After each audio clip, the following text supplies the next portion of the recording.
In today's video, I am going to teach you how to delete website Godaddy. If you want to remove a saved website version or draft in Godaddy, the process is simple once you know where to look. I will walk you through it clearly so you can follow along inside the editor without confusion. To begin, sign in to your Godaddy account and open the website you want to manage.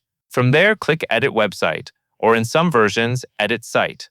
This will open the Visual Page Builder, which is where you can access your website settings and version history.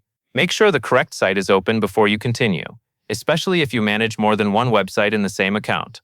Once you are inside the editor, go to the top toolbar, look for the Settings option, and click it. From the menu that appears, choose Site History. This section stores previous drafts or versions of your website, which is helpful if you have made several changes over time and want to remove one that is no longer needed.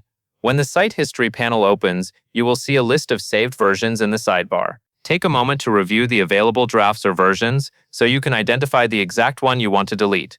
It is a good idea to read carefully here, because deleting the wrong version could remove something you may still want to keep for reference.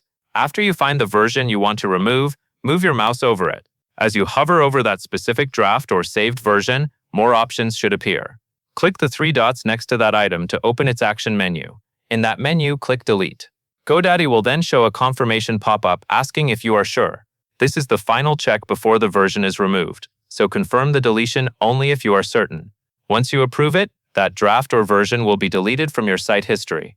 If you do not see the exact labels described here, do not worry. Godaddy occasionally updates the layout slightly, but the overall path is still the same. Open the site editor, go to Settings, open Site History, find the version, open the three-dot menu, and delete it. That covers everything you need to know.